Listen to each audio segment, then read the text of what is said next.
23 வயசுல நீ 3 மணி நேரம் முழங்கால நிப்ப.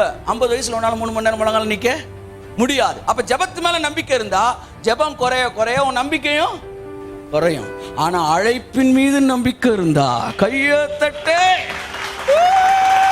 நல்லா தட்டு. அழைப்பின் மீது நம்பிக்கை, அழைத்தவர் மீது நம்பிக்கை 90 வயதிலையும் வல்லமை கூடும்யா, குறையாது. கையை தட்டு. ஆமென், ஆமென், ஆமென், ஆமென்.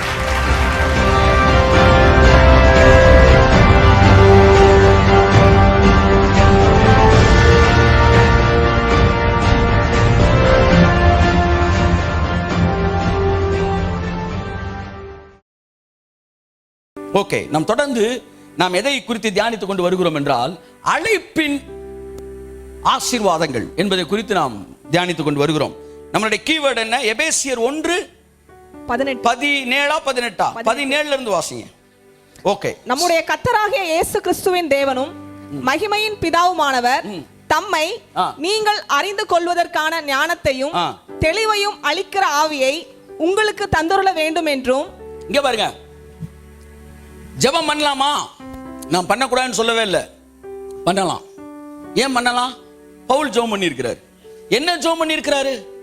ஆண்டவரே, உம்மை இவர்கள் அறிந்து கொள்ளும்படி இவர்களுக்கு ஞானத்தையும் தெளிவையும் அளிக்கின்ற ஆவியை நீர் அருள வேண்டும் என்று நான் வேண்டிக் கொள்கிறேன். கைத்தட்டுங்க அவருக்கு. ஹல்லேலூயா, ஹல்லேலூயா, ஹல்லேலூயா. எல்லா சொத்தும் இருக்கு, ஆனா ஒண்ணுமே இல்லை. ஒருத்தன் தடவிட்டு இருக்கிறான், ஐயோ பஸ் காசு இல்லைன்னு, ஆனா பைக்கில் ஒரு 50 ரூபா இருக்கு. பவுல் சொல்றான், ஆண்டவரே அவன் கண்ணை தரங்க, உள்ளுக்குள்ள இருக்க அந்த 50 ரூபா.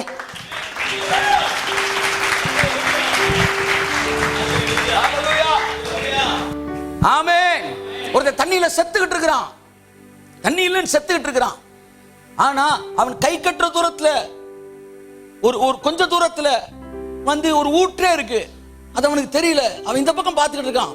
அப்ப நீங்க என்ன நினைப்பீங்க? ஆண்டவரே எப்படியாச்சும் கண்ணை திறந்து ஊற்ற காட்டுங்க. அவனுக்கு பக்கத்துல தான் இருக்கு அந்த ஊற்று. உங்கள் ஆசீர்வாதம் உங்களுக்குள்ளதான் இருக்கு. அதனாலதான் பவுல் இப்படி ஜெபிக்கிறாரு, இவங்களை ஆசீர்வதிங்க ஆண்டவரேன்னு ஜெபிக்கல, இவங்களை ஆசீர்வதிச்சிட்டீங்க, உள்ள இருக்கு அதை அறிந்து கொள்ளத்தக்க ஞானத்தையும் தெளிவையும் அளிக்கின்ற ஆவியை அவர்களுக்கு கையை தட்டு. அது ஒரு ஆவி. ஆமென். எல்லாம் கையை எடுங்க, கையை எடுங்க, எல்லாம் தலையில கையை வைங்க. ஞானத்தையும் தெளிவையும் அளிக்கின்ற ஆவி என் மீது ஊற்றப்படுவதாக, இந்த சபையின் மீது ஊற்றப்படுவதாக, ஜனங்கள் மீது ஊற்றப்படுவதாக, இயேசு கிறிஸ்துவின் நாமத்தில் பிதாவே. கையை தட்டுங்க ஒரு அவருக்கு. புதிய ஏற்பாடு எதை ஜெபிக்க சொல்கிறதோ அதை ஜெபிக்க வேண்டும். வாசிங்க அந்த வசனம் திரும்ப வாசிமா சீக்கிரம்.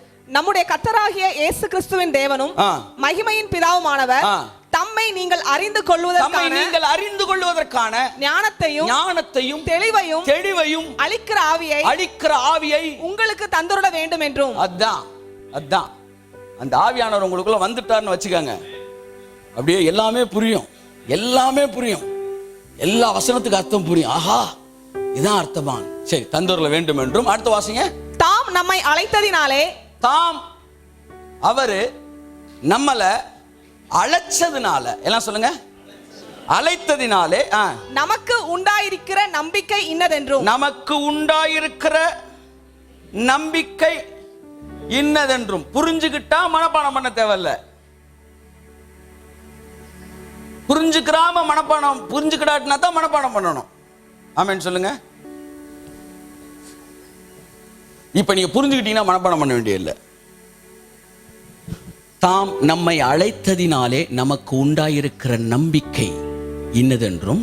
அடுத்து பரிசுத்தவான்களிடத்தில். இங்க பாருங்க, பரிசுத்தவான்கள் எங்க இருக்காங்க? பரலோகத்தில் இருக்கிற பரிசுத்தவான்களை சொல்லு. பரிசுத்தவான்களிடத்தில் தமக்கு உண்டாயிருக்கிற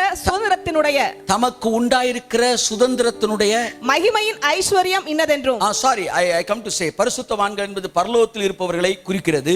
பரிசுத்தவான்கள் என்பது பூமியிலே கர்த்தராகிய இயேசு கிறிஸ்து ஏற்றுக்கொண்டவரை குறிக்கிறது. அதுதான் பரலோகத்துக்கும் பூமிக்கும் முழு குடும்பத்திற்கும் நாமகரணர் ஆகின்றது. இப்ப பைபிள் என்ன சொல்லுதுன்னா, பாதி பரிசுத்தவான்கள் மேல இருக்காங்க, பாதி பரிசுத்தவான்கள் அல்லேலூயா, அவ்வளவுதான். அல்லேலூயா. ஒரு குரூப் போயிடுச்சு, அடுத்த குரூப் கிளம்பிட்டு இருக்கணும். ஆமென் சொல்லுங்க. அடுத்து போயிட்டே இருப்போம், அப்படியே பேக்கேஜ் ஒவ்வொரு டாக்ஸியா பிடிச்சிட்டு போயிட்டே இருப்போம். திடீர்னு ஒரு நாள் ட்ரெயினே வந்துடும், எல்லாருமே ஏறி போயிடும். அல்லேலூயா. சரி, பரிசுத்தவான்களிடத்தில் நம்மிடத்திலே இருக்கிற தம்முடைய மகிமையின் ஐஸ்வர்யம், அவர் அந்த பரிசுத்தவான்களிடத்தில் இருக்கிற சுதந்திரத்தினுடைய மகிமையின் ஐஸ்வர்யம். அது இன்னொரு நாள் நம்ம பார்ப்போம். புரிஞ்சுக்கிறவங்க மட்டும் புரிஞ்சுக்காங்க. சுதந்திரம்னா தெரியுமில்ல, அப்பாட்ட இருந்து பிள்ளைக்கு வர சுதந்திரம், தனக்குள்ள இருந்து தம் பிள்ளைகளுக்கு வருகிற அந்த சுதந்திரம் இருக்குல்ல, அதனுடைய மகிமையின் ஐஸ்வர்யம் என்னன்றதை நீங்க புரிஞ்சுக்கும்படிக்கு உங்களுக்கு நான் ஜெபம் பண்றேன். இரண்டாவது ஜெப குறிப்பு. முதல் ஜெப குறிப்பு என்ன? ஞானத்தையும் தெளிவையும் அளிக்கிற ஆவி ஒண்ணு. இரண்டாவது ஜெப குறிப்பு என்ன? அழைத்ததினால் நமக்கு உண்டாயிருக்கிற நம்பிக்கை என்ன?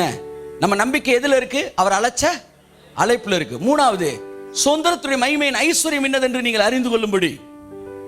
ரொம்ப கஷ்டமா இருக்கே சார். ஆமா, ஆவியானவர் இல்லாம ஃபுல்லா காம்பவுண்ட் காம்ப்ளெக்ஸ் சென்டென்ஸ் மாதிரி இருக்கு. இன்னும் கம்மா போட்டுக்கிட்டு தான் இருக்கேன், ஒன்னும் முடியல. அடுத்து கண்டினியூ பண்றான். என்ன சொல்றாரு? தாம் கிறிஸ்துவை மரித்தோரிலிருந்து எழும்ப பண்ணின அவரிடத்தில் நடப்பித்த தமது பலத்த சத்துவத்தின் வல்லமைப்படியே விசுவாசிக்கிற நம்மிடத்தில் காண்பிக்கும் தம்முடைய வல்லமையின் மகாமேன்மையான மகத்துவம் என்னதென்று நீங்கள் அறிந்து கொள்ளும்படி அவர் உங்களுக்கு பிரகாசமான மனக்கண்களை தந்துள்ள வேண்டும் என்று உங்களுக்காக வேண்டிக் கொள்ளுகிறேன். பிரகாசமான மனக்கண்கள் சொல்லுங்க. பிரகாசமான மனக்கண்கள் அவர் தந்துட்டாருன்னா மேல சொன்ன நாளை உனக்கு புரிஞ்சிடும். அல்லேலூயா சொல்லுங்க. அது மூணாவது பாயிண்ட். நாலாவது பாயிண்ட கூட சுருக்கி நான் எழுதியிருக்கிறேன். அதாவது விசுவாசிக்கிறவர்களாகிய நம்மிடத்திலே காண்பிக்கும் தம்முடைய வல்லமையின் மகாமேன்மையான மகத்துவம் என்னதென்று அறிந்து கொள்ளும்படி. என்ன தமிழ் வார்த்தைகள்லாம் ரொம்ப எங்கெங்கயோ அட்ஜெக்டிவ், ஏகப்பட்ட அட்வர்பு அட்ஜெக்டிவ்லாம் இருக்கு. ஒன்றும் நல்ல ஆவியானவரோட உட்காந்து அரக்க பறக்க பைபிள் வாசிக்காம கர்த்தர் நம்ம எல்லாரும் சொல்லி தரோம் நல்ல வசனங்கள். தயவுசெய்து ஆண்டவரே இந்த வசனங்களை புரிஞ்சுக்கிட்டா வாழ்க்கை விசுவாசிக்கிற இயேசுட்ட பிதா என்ன செஞ்சாரோ அதே அளவு விசுவாசிக்கிற நம்மிடத்திலும், அதைத்தான் பைபிள் இந்த வசனம் சொல்லுது, நம்மிடத்திலும் விசுவாசிக்கிற நம்மிடத்தில் காண்பிக்கும் தம்முடைய வல்லமையின் மகாமேன்மையான மகத்துவம் இன்னதென்று நீங்கள் அறிந்து கொள்ளும்படி. இப்பயே இறங்கிட்டீங்க சீட்டை விட்டு. இல்ல, நான் ஒரே ஒரு பாயிண்ட் தான் பேச போறேன். ஒரு பாயிண்ட் தான் போன வாரம் பேசணும், இந்த வாரம் பேசுறோம். அந்த பாயிண்ட் என்ன? அவர் நம்மை அழைத்ததினாலே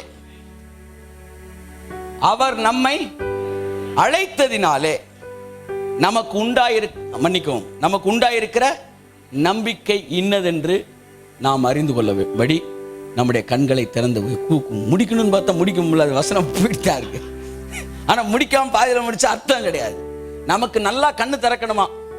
மதுரை ஸ்லாங்ல சொன்னா புரியும். என்னன்னா, ஊருக்குள்ள நம்ம எல்லாத்தையும் புரிய வைக்கிறோம்னு சொல்லி ஒரு நல்ல பேர் இருக்கு. ஆனா நம்மளால புரிய வைக்க முடியல. நமக்கு நல்ல கண்ணு திறந்து இருக்கணுமா. எதை பார்க்கிறதுக்கு? அவர் நம்மளை அழைச்சதுனால நமக்கு என்னென்ன ஆசீர்வாதம்லாம் இருக்கு அப்படின்னு புரிஞ்சுக்கிறதுக்கு நம்ம கண்ணு திறந்தா போதும். எதை புரிஞ்சுக்கணுமா? நம்மளை அழைச்சதுனால நமக்கு இருக்கிற ஆசீர்வாதத்தை புரிஞ்சுக்கிறதுக்கு. அல்லேலூயா சொல்லுங்க. அப்ப நமக்கு பாருங்க அவர் உங்களுக்கு பிரகாசமான மனக்கண்களை கொடுக்க வேண்டும். எதை அறியும்படி பிரகாசமான மனக்கண்கள்? அவர் நம்மை அழைத்ததுனால நமக்கு என்னெல்லாம் இருக்குன்னு புரிஞ்சுக்கிறதுக்கு பிரகாசமான மனக்கண்கள். அவர் எல்லாம் சொல்லுங்க. நம்மை அழைத்ததினால் நமக்கு உண்டாயிருக்கிற நம்பிக்கை. எல்லாம் சொல்லுங்க. நம்பிக்கை. எனக்கு ஒரு நம்பிக்கை இருக்கு. சொல்லுங்க. எனக்கு ஒரு நம்பிக்கை இருக்கு. எனக்கு ஒரு நம்பிக்கை இருக்கு. என்ன நம்பிக்கை? அவர் என்ன அழைச்சிருக்கிறார். அந்த நம்பிக்கை. கை தட்டுங்க. இது ஆவியானவரோட ஸ்டேட்மெண்ட். நமக்கு ஒரு நம்பிக்கை இருக்கு. சொல்லுங்க. எனக்கு ஒரு நம்பிக்கை இருக்கு. என்ன நம்பிக்கை? என்னை ஒருவர் அழைத்திருக்கிறார். அந்த அழைப்பின் மீது எனக்கு ஒரு நம்பிக்கை இருக்கிறது. சிலருக்கு தங்கள் சுய நீதியின் மீது நம்பிக்கை இருக்கிறது.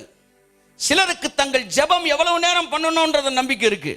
சிலருக்கு தங்கள் தியாகத்தின் மீது நம்பிக்கை இருக்கிறது. நான் இவ்வளவு தியாகம் பண்ணியிருக்கேன் தெரியுமா. சிலருக்கு தங்கள் உபவாசத்தின் மீது நம்பிக்கை இருக்கிறது. ஆனால் சிலருக்கு தான் நம்மை அழைத்த அழைப்பின் மீது நம்பிக்கை இருக்கிறது. நீ யார்? நீ உன் நம்பிக்கை எதின் மேல் இருக்கிறது? உன்னுடைய சுய நீதியின் மீது ஒரு நம்பிக்கை இருக்கிறதா, அல்லது நம்மை அழைத்த அந்த அழைப்பின் மீது ஒரு நம்பிக்கை இருக்கிறதா? அழைப்புல தான் உங்க நம்பிக்கை இருக்கணும். அப்ப அழைப்புனா என்னன்னு புரிஞ்சுக்கிட்டீங்கன்னா உங்களுக்கு நம்பிக்கை வந்துடும். அல்லேலூயா சொல்லுங்க. என் அன்புக்குரியவர்களே, மேலே சொன்ன எல்லாமே மாறிடும். எது? சுயநீதியின் மீது இருக்கிற நம்பிக்கை, ஜெபத்தில் இருக்கிற நம்பிக்கை, தியாகத்தில் இருக்கிற நம்பிக்கை எல்லாம் மாறிடும். ஏன் மாறும்? தியாகம் மாறும், அதனால நம்பிக்கையும் மாறும். அழகு மேல நம்பிக்கை வச்சிருக்கவங்க அழகு போக போக என்ன போயிடும்? நம்பிக்கை போயிடும். புரியுதா? தியாகமான வாழ்க்கை வாழ்றவங்க அது மேல நம்பிக்கை வச்சு கடவுளை ஆசீர்வதிப்பாரா அப்படின்னு சொன்னா, நாளடைவில் பேச்சுலரா இருக்கும்போது ரொம்ப தியாகமா இருப்பாங்க. ஆனா குடும்பங்களோட இணையும் போது அந்த தியாகம்லாம் குறைய ஆரம்பிக்கும். கல்யாணம் ஆகும்போது, பிள்ளைகள் பெறும்போது இன்னும் அந்த தியாகம் டைல்யூட் ஆகிட்டே போகும். செய்வோம்யா பண்ணுவோம்யா அப்படி டைல்யூட் ஆகிட்டே போகும். அப்ப தியாகத்து மேல நம்பிக்கை இருக்கிறவங்களுக்கும் அந்த நம்பிக்கை போயிடும். எப்ப போகும்? தியாகம் போக போக நம்பிக்கை போயிடும். ஜெபத்தின் மீது நம்பிக்கை இருக்குது. 23 வயசுல நீ 3 மணி நேரம் முழங்கால நிப்ப, 50 வயசுல உன்னால 3 மணி நேரம் முழங்கால நிக்க முடியாது. அப்ப ஜெபத்து மேல நம்பிக்கை இருந்தா ஜெபம் குறைய குறைய உன் நம்பிக்கையும் குறையும். ஆனா அழைப்பின் மீது நம்பிக்கை இருந்தா கையை தட்டு, நல்லா தட்டு. அழைப்பின் மீது நம்பிக்கை, அழைத்தவர் மீது நம்பிக்கை 90 வயதிலையும் வல்லமை கூடும்யா, குறையாது. கையை தட்டு. ஆமென், ஆமென், ஆமென், ஆமென். குறையாது, குறையாது. ஏன் குறையாது? வயசு எனக்கு தான் இருக்கு, அவருக்காகல. அழைப்பின் மீது நம்பிக்கை. வயசு கூட கூட பவர் கூடும். உன் ஜெபம் குறையலாம், அது குறையலாம், இது குறையலாம். ஆனா அழைத்தவர் மாறாதவர்.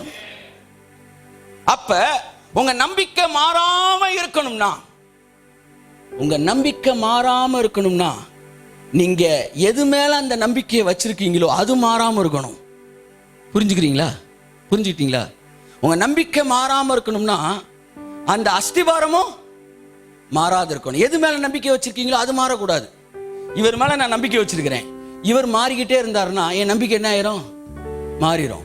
இப்ப நான் எது மேல நம்பிக்கை வைக்கிறேன்னா அது மாறாததா இருக்கணும். அப்ப எது மேல வைக்கலாம்? ரோமர் 1:29 மாறாததின் மீது உங்கள் நம்பிக்கை வையுங்கள். 11:29 மாறாததின் மீது உங்கள் நம்பிக்கை வையுங்கள். தேவனுடைய கிருபை வரங்களும் அவர்களை அழைத்த அழைப்பும், அவர் அழைத்த அழைப்பும் மாறாதவைகளே. கையை தட்டு. அவர் அழைத்த அழைப்பு மாறாது. அப்ப அழைப்பின் மேல நம்பிக்கையை வச்சா உங்க நம்பிக்கை என்ன செய்யாது? எல்லாம் சொல்லுங்க. அழைப்பு மாறாது. அதனால அழைப்பு மேல நம்பிக்கை வச்சா நம்பிக்கையும் மாறாது. நீங்களா எது மேல நம்பிக்கை வச்சிருக்கீங்க? சத்தமா சொல்லுங்களேன். கையை தூக்கி சொல்லுங்களேன். அழைச்ச அழைப்பின் மேல நம்பிக்கை இருக்கு. உங்க நம்பிக்கை மாறுமா? சத்தமா சொல்லுங்க. ஏன் மாறாது? அழைப்பு மாறாது, நம்பிக்கை.